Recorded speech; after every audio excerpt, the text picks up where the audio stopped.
fellow investors, and welcome to another episode of Ritter On Real Estate, where we teach you how to passively invest like a pro. Today, I've got a very special guest. I'm excited to have him on, Rich Fettke.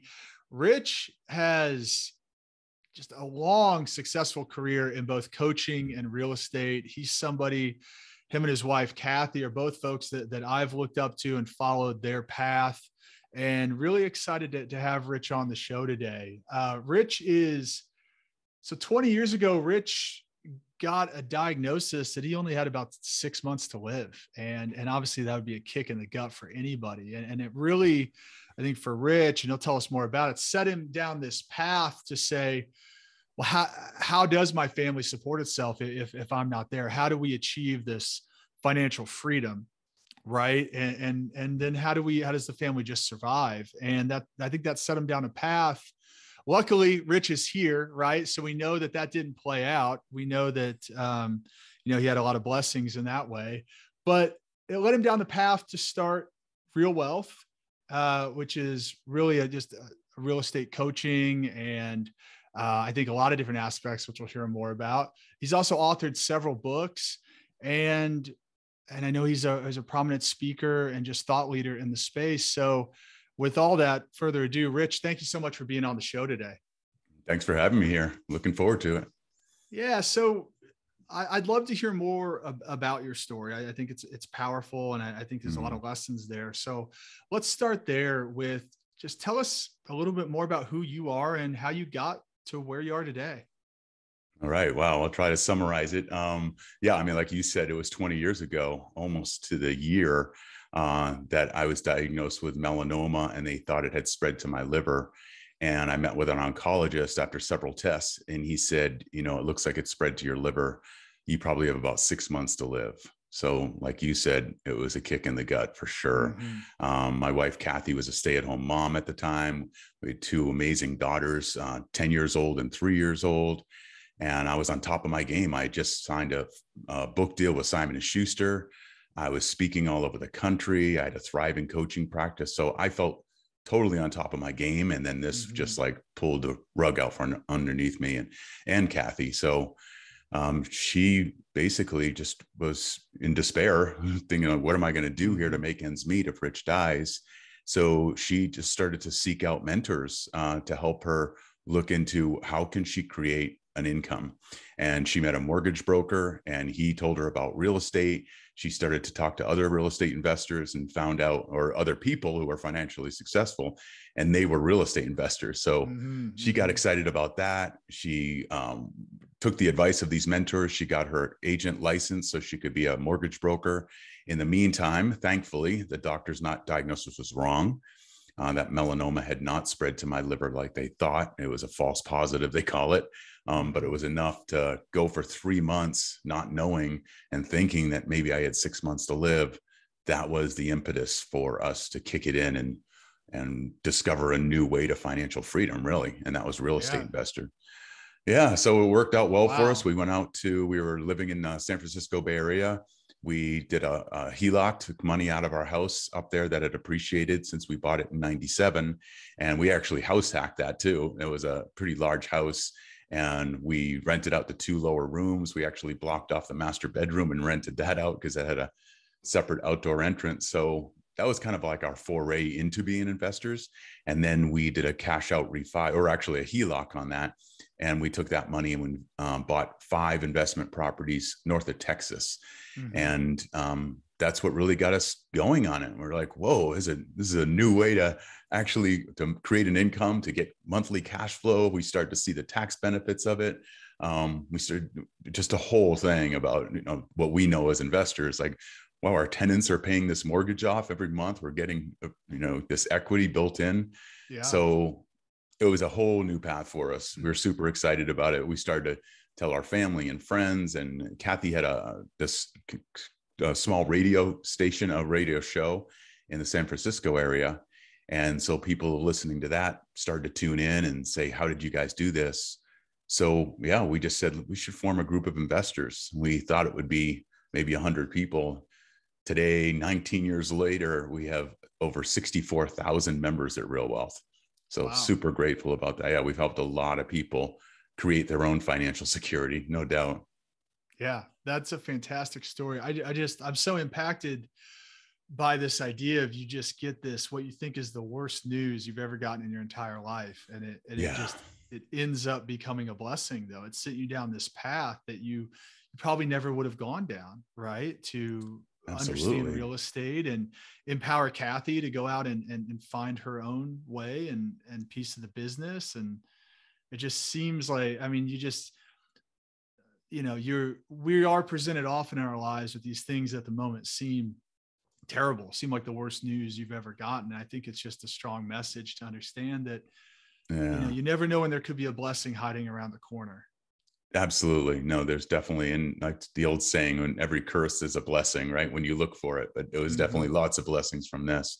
So Mm-hmm. it's incredible. And there was something in there too for us and our mindset and what that event and that time pushed us into. It got us going. And that's the Mm-hmm. thing I see with so many new investors, especially investors coming into real wealth. There's people who've talked about it for Yeah. years, Yeah. and they just haven't done that first investment. And that's the way I was. I was like, I wrote my eulogy probably 5 years before that as a, personal development exercise. And Yeah. in that it said, Rich Fettke dies at 108 years old. It's my goal. Yeah. Yeah. But I had in there, and he was a real estate investor, even though I wasn't an investor at the time. Yeah. But I had this belief in my head that someday I'll invest in real estate when I have a lot of money, and Mm-hmm. not realizing that you don't have to have a lot of money, that you can actually get in to real estate with not that much. Yeah. In some ways you can get in with no money.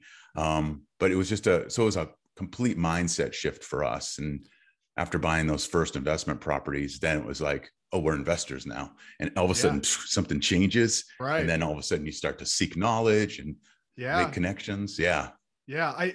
That's awesome. I'm glad you mentioned that, because I think that there's so many people out there that are in that space that are analyzing, but it's a leap of faith to take that first step. I know Mm-hmm. you do a lot of coaching around this. I mean, I mean, everybody does, but I had limiting beliefs when I got started that were similar, that I had to overcome, related to, can we go buy a property that big? Can we do this? Can we do that? Right? All these things that we tell ourselves that are all in our own heads. So Totally. just to stick with mindset for a second, how do you, as you're coaching folks, maybe people are coming into Real Wealth and you're seeing, okay, this guy's been analyzing deals for 3 years and hasn't made the move and just kind of needs the kick in the pants. How do you help people take that first step, or see that there is a path there that they can start to move forward? Yeah, and I think that's one of the biggest things. And so before we started Real Wealth so I can explain a little bit. Real Wealth, we do provide a lot of education and counseling sessions with our investment counselors. What we do at Real Wealth, the core of our business, is helping people get into single family properties around the country, 1 to 4 units, sometimes larger, apartments and things like that. But Mm-hmm. our core focus is helping busy professionals acquire cash flowing investment properties in emerging markets, so they can get the cash flow and they can build financial freedom through that. So that's been our main focus, ever since we started in 2003. And yeah, a lot of people come in, these busy professionals who I've met some people who spent over $50,000 in mentoring courses and Mm-hmm. masterminds and all this stuff, and Mm-hmm. they haven't bought a single investment property, and that drives me crazy. So it's Yeah. just like, okay, you got to take some action. So Mm-hmm. yeah, it's discovering what is that limiting belief. I think that's where you go. And so before Real Wealth, as a business and personal coach, that's what I would focus on more than anything with people. It's like we all have our own limiting beliefs, and we still have them. I was Mm-hmm. diagnosed learning disabled when I was 8 years old. So I still have this voice in my head that says, Rich, you're stupid. You're never going to amount to anything. And it's still there. So Mm-hmm. Mm-hmm. I'm very aware of it. And I think that's the key, is being aware of that. So what I always ask anyone to do is to first just kind of get quiet and talk to that inner gremlin, that little guy inside our head, Mm-hmm. and just say, okay, here's what I want. What are your concerns? And it's pretty amazing how that subconscious mind will all of a sudden give you these answers, because that fear or that inner voice or that limiting gremlin it really is just our protector. It's trying to keep us safe from loss, from failure, from embarrassment. So it's like it needs to be recognized, and it's overprotecting. So it's doing its job, but often it overprotects us. So I think the best thing, as far as just a step to do it, is like a couple really deep breaths, which actually affects our prefrontal cortex of our brain. We slow down a little bit, we get calmer, we get more aware.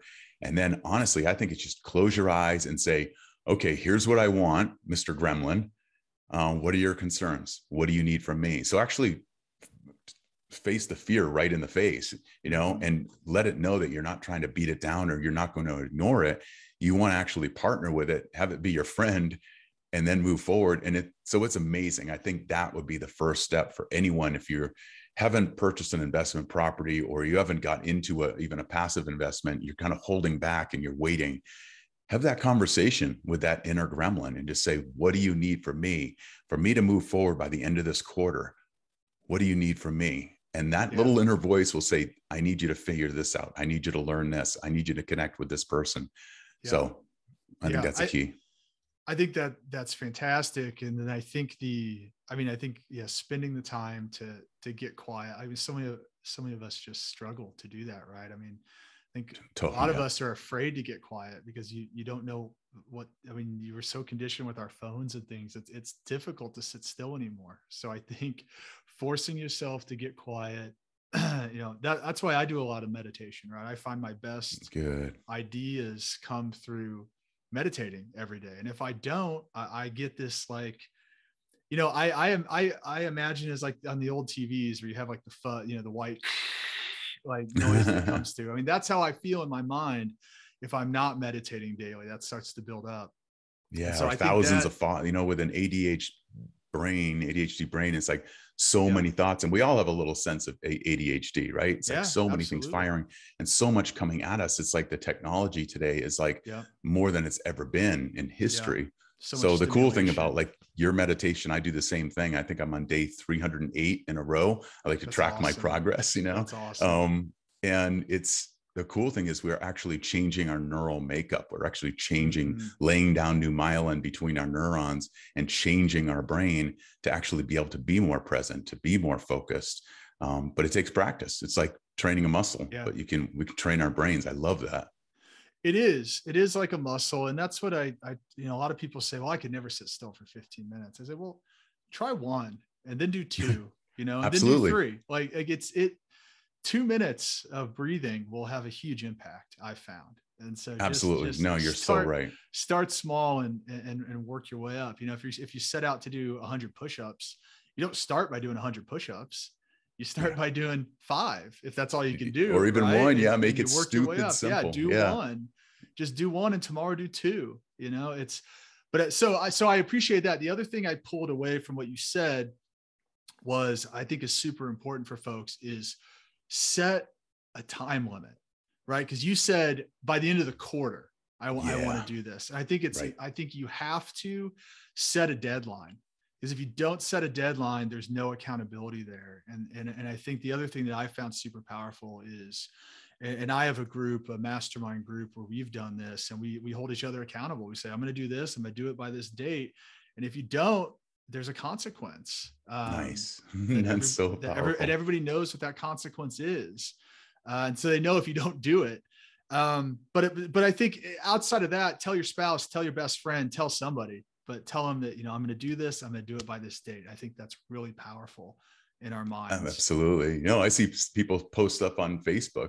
My friend Adam Adams put this thing up. He said, I'm going to have a 6-pack by my birthday. And he posted it, he's still showing updated pictures of where he's at and stuff. And so he created, accountability with thousands of people. It's really, you got to have it.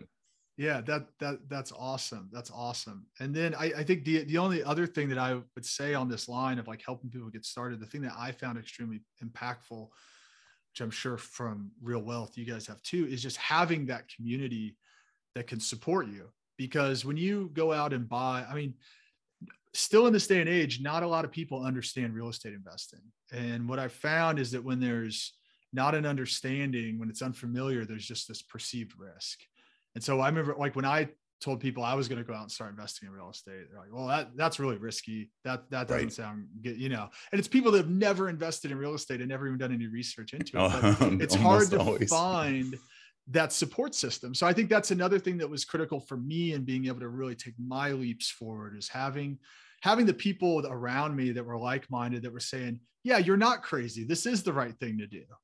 And so I think as we bring those things together of like, figure out what you really want. I think a lot of that has to do with mindfulness and sitting down and being quiet, set deadlines, and then find a community of people that are going to support you in doing that. I think if you do those things, you'll be so much more likely to take action. Yeah. And like you said, it's like the one push-up example. It's like, sometimes it's like you find the community, and it can feel overwhelming, especially to someone who is introverted. Right. Yeah, so yeah, it's the same thing. Find that one first connection, seek out if you go to a real estate investing conference, seek out one person that you're going to connect with. And then you got like your antennas up and you're looking for that one person. And, you know, I've created some amazing relationships, like one person at a time. And now I do have a community. Yeah, absolutely. That takes, for me, because I actually am introverted. People don't believe that because I do a podcast and host events and things, but I really am. And so that's something that when I first started going to real estate events, because now I show up and I know a bunch of people and that's fun. But when I first started going, that took a ton of pressure off me to just be able to say, if I come out of this with one good connection, awesome, then it's been worth it, you know, versus feeling like I have to meet 100 people. And so, and I found that has been way more successful to go to a conference, even if there's 1,000 people there, and say, okay, I would like to make one good connection a day. And I'd like to go deeper with that connection than, you know, go around and hand your business card out to 300 people. I don't think that really accomplishes. No, exactly. That doesn't get you anywhere. Yeah. I would say you read How to Win Friends and Influence People, and then go to a conference or networking event. Absolutely. There you go. Then you know how to connect with people. Absolutely. Well, awesome, Rich. I just love getting your insights on things, but I know that you've recently written a new book, and that's what I really want to talk about, because I think it's going to be super impactful for folks. So tell us, before we talk about the book, tell us a little bit about how the book came about and kind of how you ended up authoring it, and just give us a little bit of the backstory. Sure. Yeah. I'm super happy with this book. I'm so excited about it. You know, honestly, it was my coach. I have a coach that I speak to every other week, every other Friday, and he's been coaching me for over 10 years now. I've had several coaches over the last 25 years, but my coach, Kenji, he read my first book, and which came out 20 years ago, like the one from Simon & Schuster I was talking about. Yeah. And so he kind of just kept nudging me, even though my focus has been on running RealWealth and all that. He would sometimes plant this little seed and just say, when's your next book going to come out? And I'm like, I wrote my book. I'm done. But then we started applying story branding to our business. Have you heard of story branding with Don Miller? Yeah. So Don Miller, this guy, he was a best-selling author. And then he wrote this book called Building a Story Brand.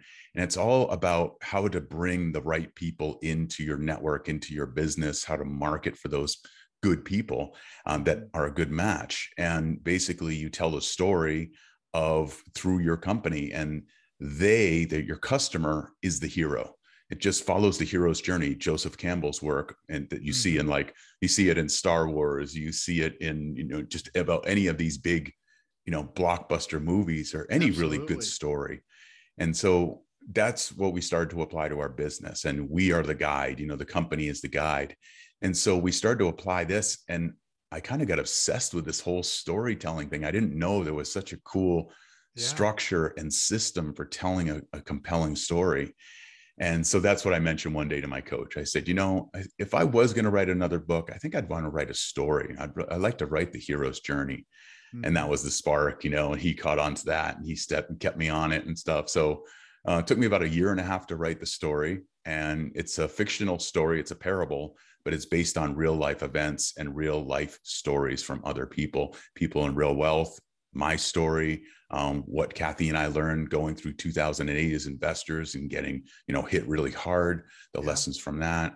There's lessons about real estate investing. There's lessons about financial freedom. There's lessons about how wealthy people think versus poor people think. And Mm-hmm. not only Mm-hmm. poor people who, it's, even poor people who have a lot of money, right? So Right. people who are poor in life. So Right. yeah, so that basically, that's what The Wise Investor is. And that's the subtitle is, it's a modern parable about creating financial freedom and living your best life. Yeah, I love that. And you've partnered with Robert Kiyosaki's company to put out the book, right? And there's some of those undertones around, the rich dad versus poor dad undertones, right? Of Yeah, this what book is kind of like if Rich Dad, Poor Dad met the richest man in Babylon and the yeah. alchemist, right? Yeah, So that's kind of, yeah, exactly. I could definitely see that. I definitely see that. And so but I think it's in that vein, just very approachable, right? That's what I liked about those books. Richest Man in yeah, Babylon, Rich Dad Poor Dad, you very want to keep reading approachable, them. That's what I right? wanted to. Yeah, I wanted to write a story that people would finish, because Mm-hmm. most people don't finish nonfiction books. Right. Yeah. They start them, Guilty. Yes. right. Me too. It's so, but I've read a lot of parables, and I finish them cover to cover, or Mm-hmm. audiobook beginning to audiobook end, right? Mm-hmm. So that's what really turned me on to that. And yeah, and Robert Kiyosaki even wrote the foreword for it. He liked the story so much that, Yeah. and it just resonated. So he wrote a really cool foreword for me, which is, I'm honored to get that one.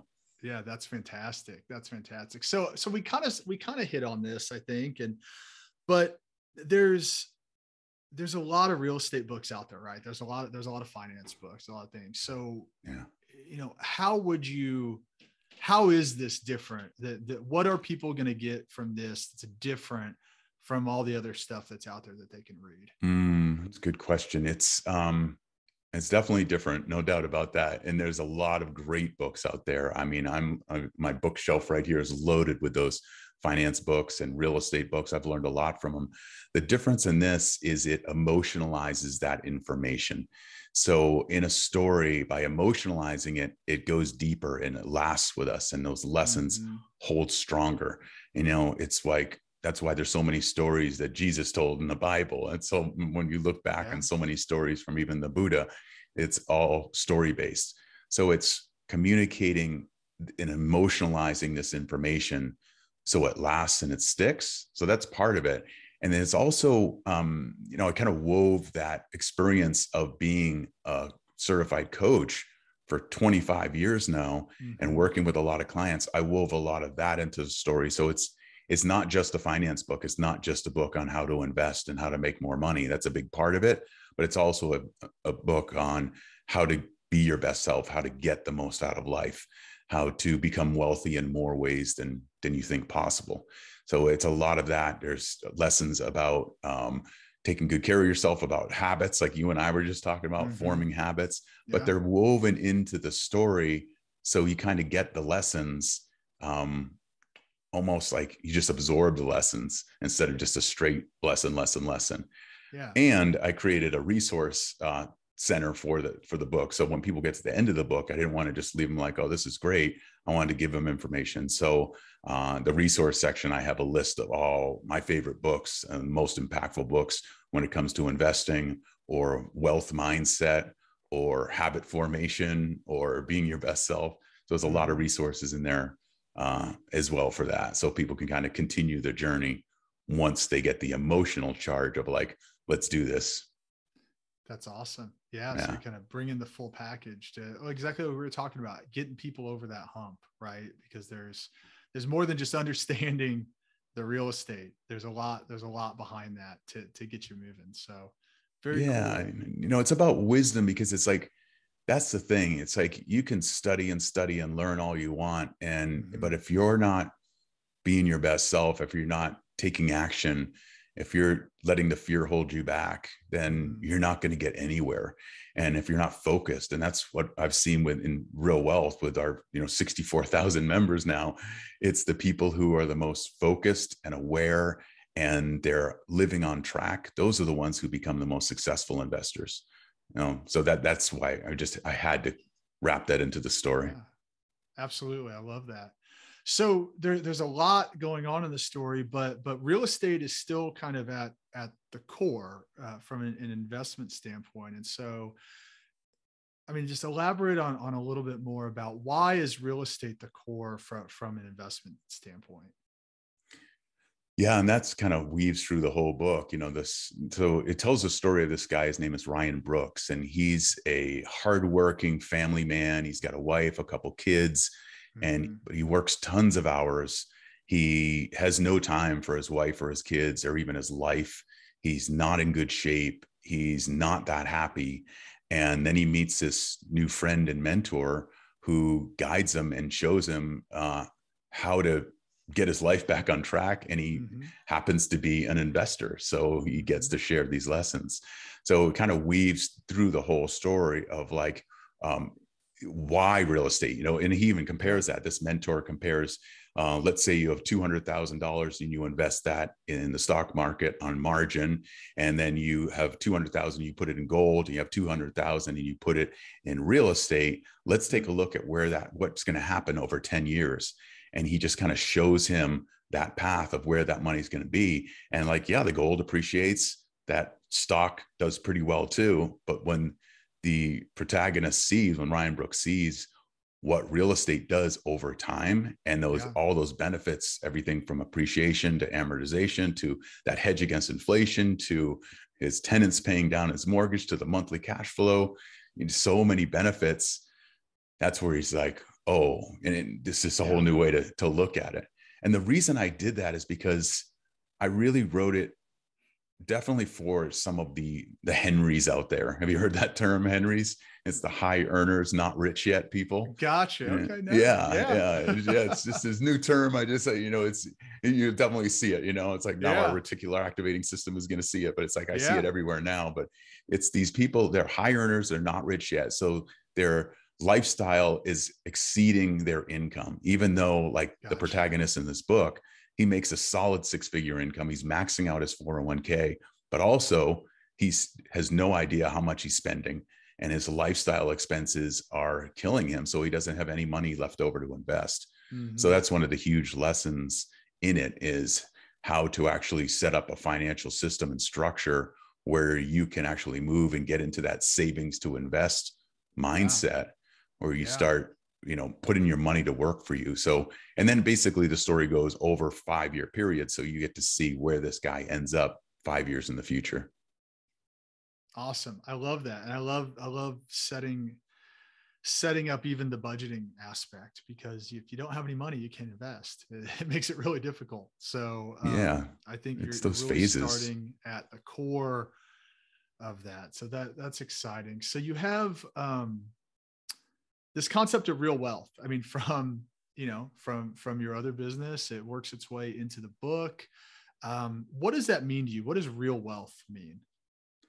I mean, that was the big aha going through that scare of Hmm. thinking I might have 6 months to live, was Hmm. looking at my life and thinking, how have I been living? Am I just going after the money, which is so easy, in our 30s, it's really easy to only focus on the money.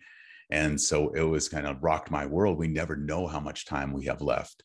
So Hmm. it's about, real wealth is about, really, it's about having the money and the freedom to live life on your own terms. It's really about, and that's why we named our business Real Wealth. It was all about that. How can we help people have enough money and enough freedom to live life on their own terms? So it's really coming back and look at the balance in your life. How are you living your life? How are you structuring your days? And Hmm. how can you create enough? How can you move from that, cash flow negative in your life, like the protagonist in this book? How Yeah. can you get to cash flow neutral, where you have enough money coming in to cover your expenses? Then how can you get to a place where you have more money coming in than your expenses? And then you get to make that money make money. And then you get to financial freedom, where you have enough cash flow coming in every month to cover your lifestyle expenses. So it's that simple thing that so many of us investors know. But Yeah. I think that there's a lot of a lack of awareness around that. And there's also this huge focus, especially in our country, around when someone says investing, they often think stock market. They think of the Wall Street Absolutely. casino, Yep. and Yep. which is fine. I invest in stocks too, but real estate is definitely my primary investing vehicle, no doubt, for creating financial freedom. Yeah, absolutely. Mine as well. I mean, Yeah. I don't believe that everybody should be all in on anything, right? But I definitely, same way, the majority of mine is in real estate. And then yeah, you do some stocks and other different things because you need to be well diversified. But I like the idea of real wealth, and that you're just expanding wealth beyond the traditional financial terms, right? It's how are you living your life, and do you have an abundant life, and are you happy, right? Maybe at the end of the day, just are you happy? Like that's such an important thing that I think gets It's the bottom missed. line. Yeah. You're like, uh, I've had these moments in my life, even with growing the business that I'm growing now, which has been growing in leaps and bounds, but coming back to, and at times conflicted by, well, how much do we need to grow? How much do we need to grow? What does that mean? What's the trade-off? So you get this much more money, but what does that mean from a work standpoint? And for me, it's been kind of coming back to, at those times, and deciding, well, do we want to do this project or that project, which could be big, but it's going to take up 3 years of your life type thing. Yeah. Coming back to, well, why did I do this in the first place? Well, it was to create more time with my family, more time with my small kids, be there when they're growing up, and not have to be sitting there at their college or even high school graduation and saying, wow, I really missed a lot of that. Yeah. You don't That want that. was You hear that so much, right? yeah. And it's key. And it's like, yeah. And then that's what happiness is all about, really. It's science shows us, and studies show us, numerous, from Stanford University to Harvard University, all this research on happiness. We are happy when we're moving toward what matters most to us, when we're getting better, when we're improving, when we're living life on our own terms, when we're becoming better humans. That's when we're happier. So it's wild how a lot of people look for the quick fix, and they go to medication, or they live a life in quiet despair, and they're not really that happy, not realizing that really, to be happy and turn things around, it's just like, get on track in your life, get clear about what's important to you, what matters most, and then start becoming better, start making those things happen. All of a sudden you start to get happier and happier. I've seen it so much in myself, but also with my clients. Yeah, it's definitely a snowball effect. And I think the important thing, which is kind of going back to what we talked about earlier, was needing to get started, right? You have to get started. You do the one push-up, you do the 1 minute of meditation. It snowballs, it goes, and you get happier over time. But you have to get started. And like, that's the big message to folks. You got to get started.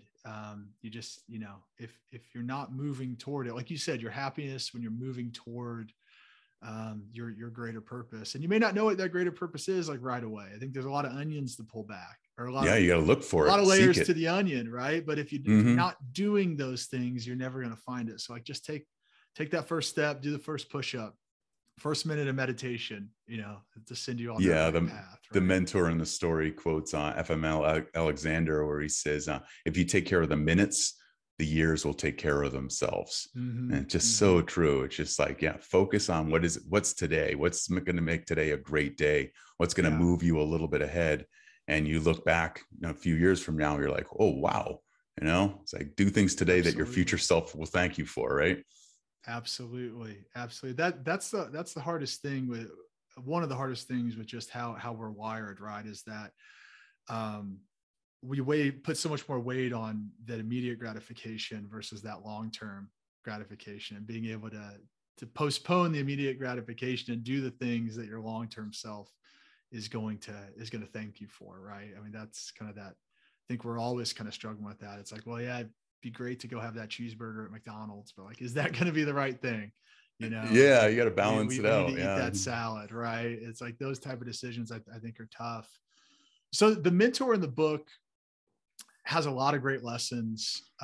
One thing that I thought was interesting and good to focus on is just this kind of unconventional perspective around assets and liabilities. Because I think most people think they understand assets and liabilities, kind of what fits in those buckets, but their perspective is a little different. So can you just elaborate on that a little bit and explain to folks how to look at assets and liabilities. Yeah, and absolutely. We don't hear this a lot. I think Robert Kiyosaki did an awesome job in educating, millions of people now on the difference between financial assets and financial liabilities. I think he just did an amazing job on that. He changed my life with that. Mm-hmm. So the mentor in the book takes it a little further. He says that assets are anything that provides you income or better health or more time or more happiness. And liabilities are just the opposite. Liabilities are those things in your life that cost you income or cost you better health or cost you time or cost you happiness. So it's almost like you get to compartmentalize and just say, wow, is this part of my life, or is this thing in my life, or whatever, this person in my life, are they an asset? Are they adding to my happiness? Are they adding to making my life better? Or are they toxic? Are they a liability? Are they a drain? That's just one example. It could be a person, could be a liability or an asset. We hear that in business. Your people are your most important asset in a business, your team. And it's so true. So it's like looking at that and saying, is this person an asset to our business, or are they a liability? So you can look through anything in that filter and step back. And so that's that kind of unconventional. It's a little bit different way of looking at asset liabilities, but it's worked incredibly well for me in my life to be able to compartmentalize things and really just know in an instant, kind of a underwriting financial analysis on something. Yeah. It's like, is this an asset or a liability? Yeah. Yeah, absolutely. And it just continues that message of this broader sense of wealth, right? And this more holistic approach to wealth, that it includes your health, your life, your happiness, all these things. And I think that's it's kind of a binary system, right? So it's not a lot of gray area. It's, well, is it an asset or is it a liability? And I think going through and, just going through everything that you do in your life, from your habits to the people in your life, I mean, that taking inventory of that, I think, can be extremely powerful. And taking inventory is exactly it. Actually, the mentor in the book asks the protagonist to take an inventory of these 10 major areas of his life, because that's what I used to do with my coaching clients. It was wild. Like, I would sit down in our initial coaching session. I would do a 2-hour intake session with someone, and I would have them assess their satisfaction of these 10 major areas of their life, everything from career to finance to significant other and romance, to their health and fitness, to their personal development, to their spirituality. And so many times I'd be coaching, say, a CEO or an entrepreneur, and they're like, oh, no, I want to coach on making more money. I want to coach on growing my business. Yeah. And I'm like, okay, why? Just, I want to make more money. It's like, okay, cool. Well, let's stop for a moment and look over here. Significant other in romance, right?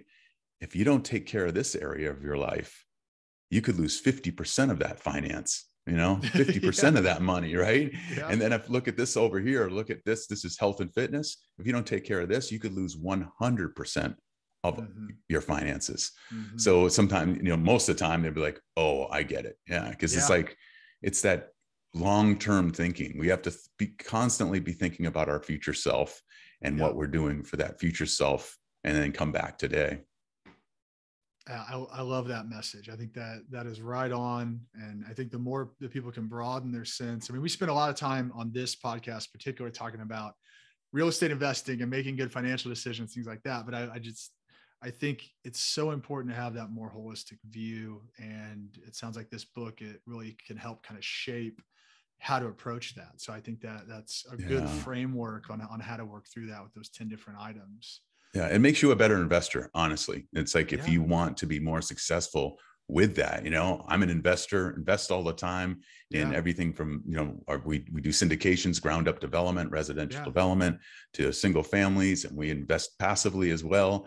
But I would not be as an effective investor if I didn't take care of these other areas of my life. So I have the energy and the mental focus and the clarity, to be able to be that better investor. So it's all about implementation, really.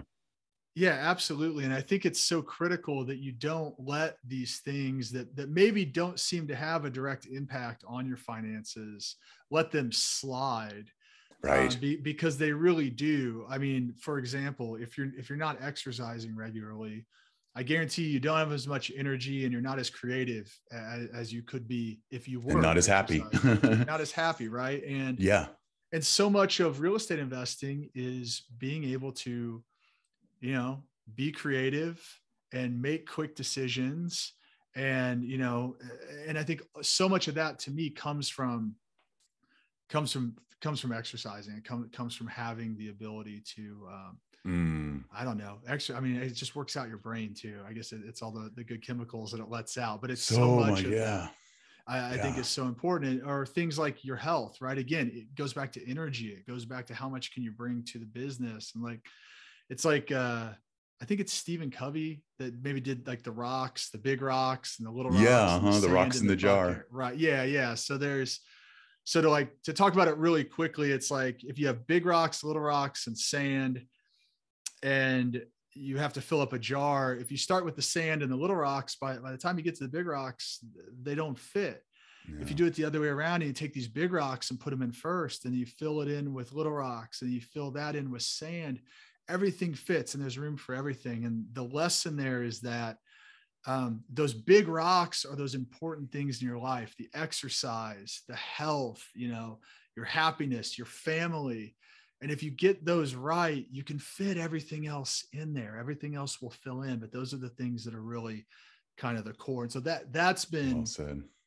That's been something I've just been really reminded of over the past kind of 2 to 3 months as we've gotten extremely busy on the business side, is that those other things, you have to build your schedule around those big rocks. And if you put those big rocks in place and build the rest of your schedule around it, you'll be amazed how you can still get everything done and you don't have to let those things slide. And I think that's just super important. Super important. Yeah. Again, it's the implementation. I absolutely agree with that, because it's all about the implementation. It's so easy to let it slip by.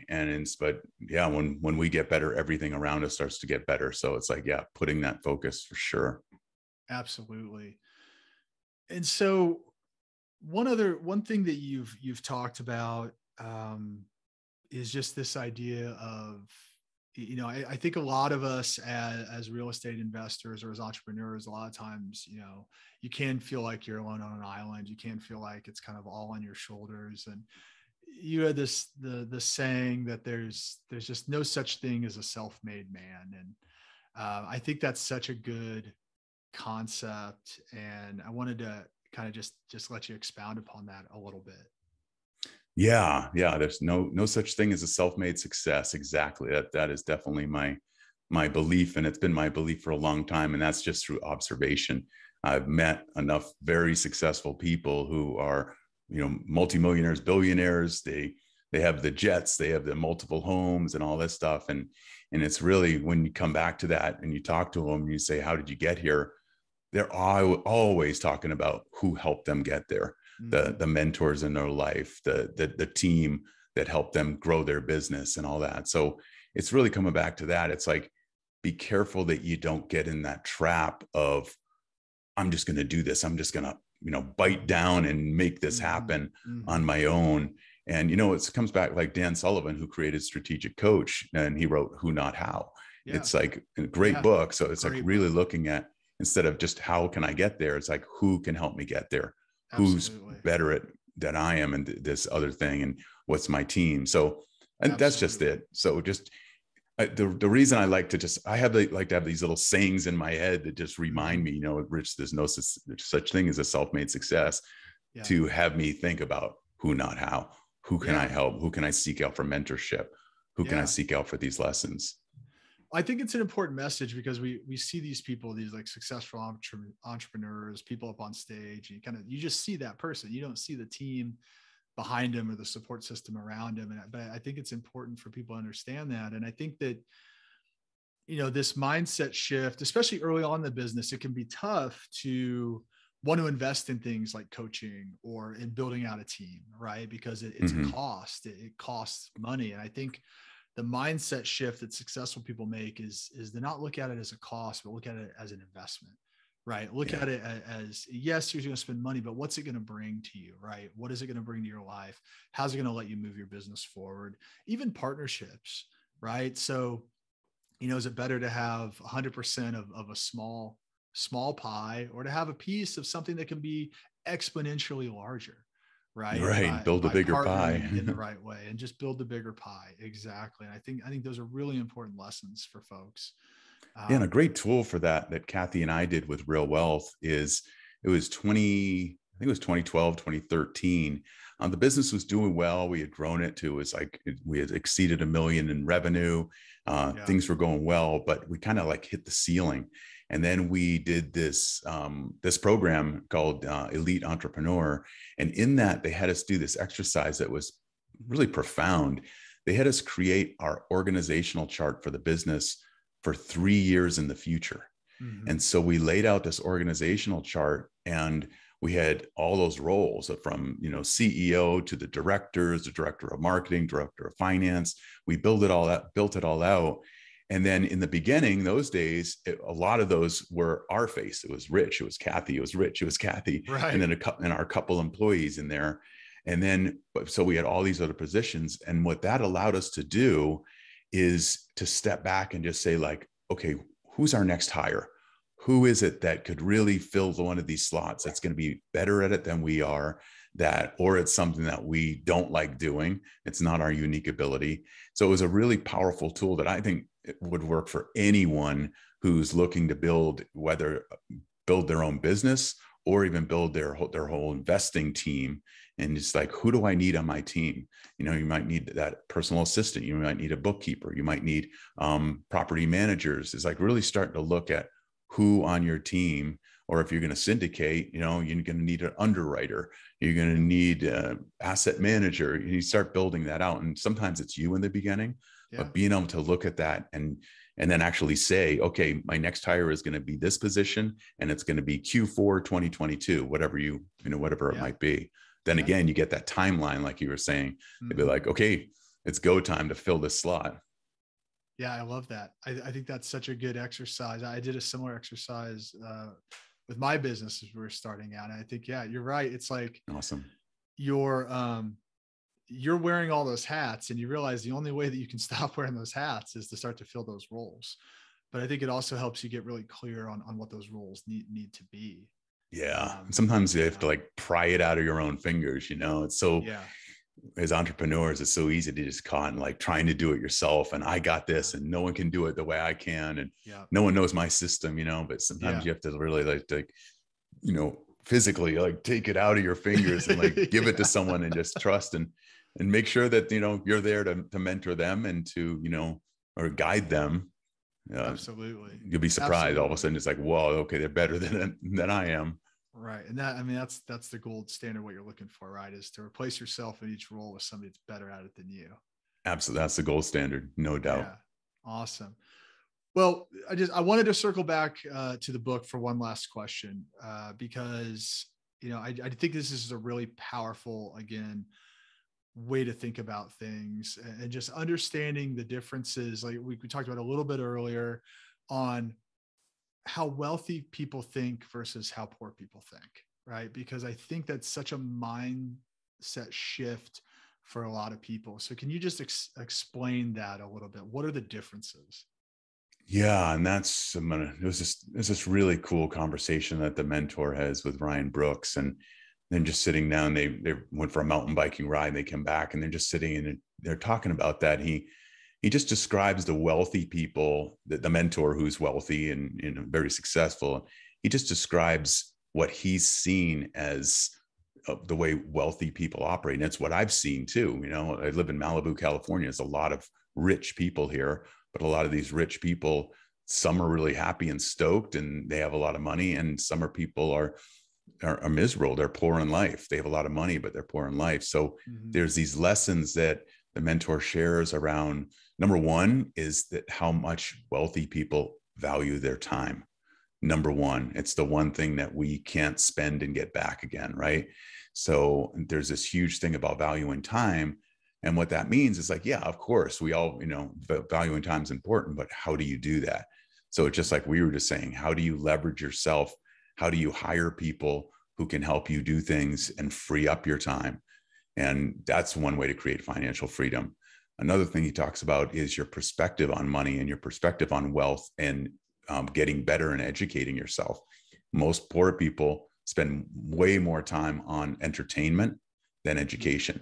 Mm-hmm. Wealthy people spend most of their time on education and some of their time on entertainment. So entertainment's fine, but as long as it's not getting in the way of you learning and growing and getting better and creating financial freedom.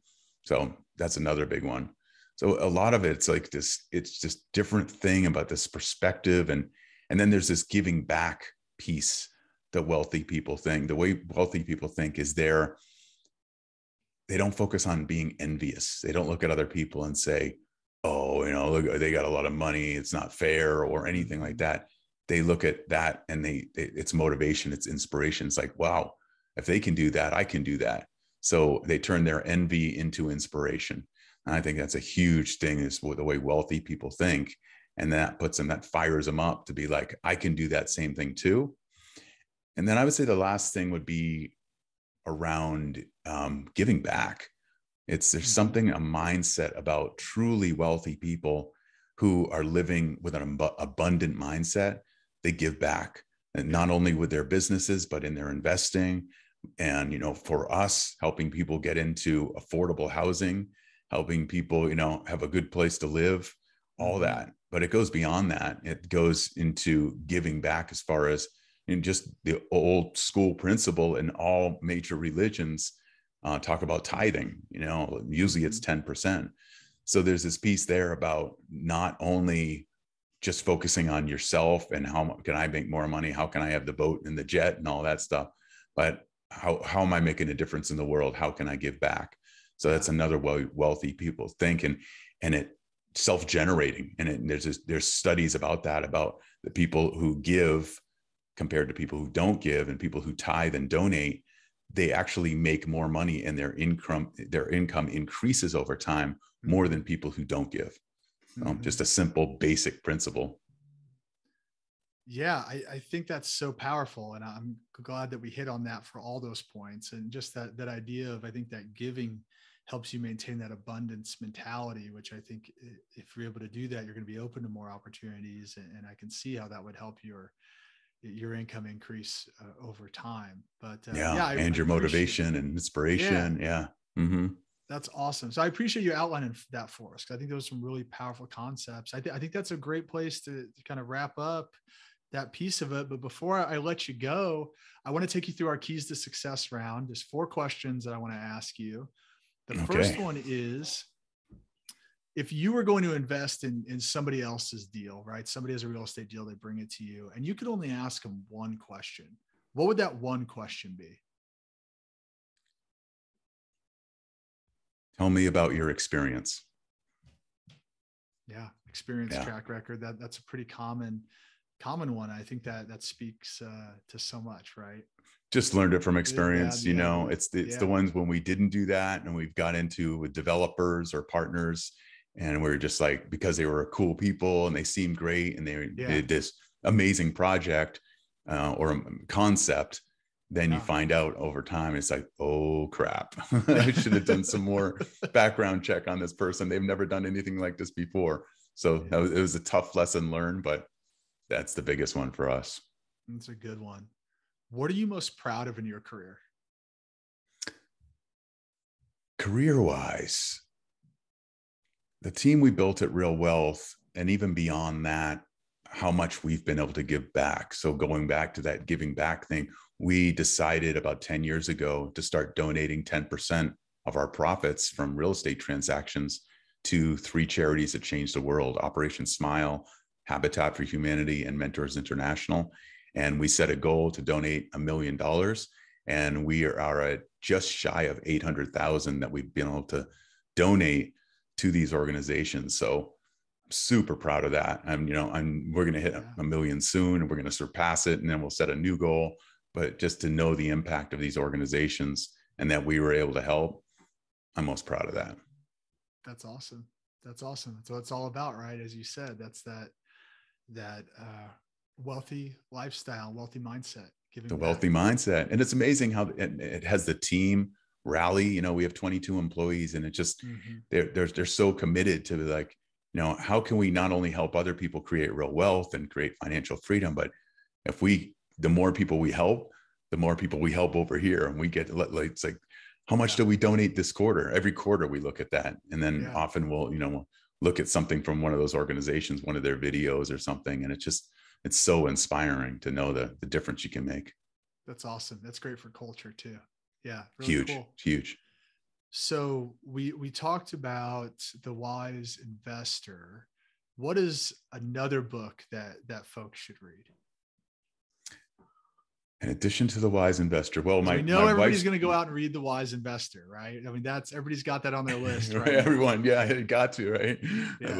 I love it. Honestly, I'm going to say something a little different. It's a way to read a lot of the best books in history, and it's free, and it's something I've done for the last 15 years, and it's called optimize.me. Optimize.me. Or you can go to, it's new, it's changing into heroic.us. Heroic.us is basically the same thing as this guy, Brian Johnson. And he started with something called Philosopher's Notes, where he would do these book summaries. This was almost 20 years ago. He would take the best books in history from ancient wisdom to modern day science, and he distills them down into like a 6-page PDF and also a 20-minute audio that you can listen to. And that's allowed me to read hundreds and hundreds of books, or get the best big idea from hundreds of books that have really, honestly, it's changed my life. It's educated me. It's opened my eyes to new things I didn't know about. And one of these, sometimes I'll do one of these Philosopher's Notes or read one of these courses or whatever it is and say, okay, this book's awesome. And then I'll go and order. So a lot of the books on my bookshelf came from that, because it's like, oh, okay, this book really hits home. That's awesome. Yeah, that's a great resource. I never heard of that. So appreciate you sharing. Awesome. Yeah. You'll dig it. Yeah. And then last but not least, what is your number one key to success? Oh, I'm going to come back to discipline. It really, self-discipline. I did not have that when I was, like I said, I was diagnosed hyperkinetic, which today they call ADHD, but they didn't call it that back then when I was 8, because I'm older. And but I was put on Ritalin. I was told I was stupid. I was told that I was never going to be successful. I have deficiency reports from school that says lacks what it takes to succeed.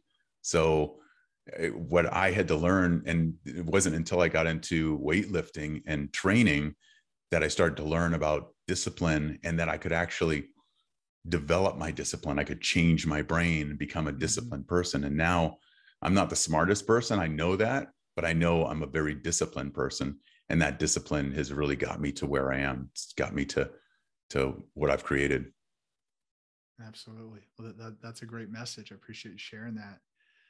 And so, Rich, if folks are looking to obviously learn more about RealWealth and what you were doing, how can folks reach out to you? Really simple. Just realwealth.com is our website. So realwealth.com. I'm on social media. Just I think I'm the only Rich Fettke in the world. So that's Fettke. So Rich Fettke on Instagram and others. And then the book's on Amazon, all major booksellers. And it's out as a Kindle or ebook now because of supply chain issues, just like real estate. And then the hardcover and the audiobook will be out at the end of August. So you can pre-order them now, though. Awesome. Well, Rich, we'll make sure all that info is included below for folks. So if you're listening to it, go down, click on the links. Thank you so much for coming on the show and sharing your wisdom. Man. And thank you for writing this book that I think is going to help a lot of people take that first step. I hope so. Yeah, I hope it inspires a lot of people. No, that was my goal. Awesome. Well, Rich, hope you have a great rest of the day. All right. Thanks, man.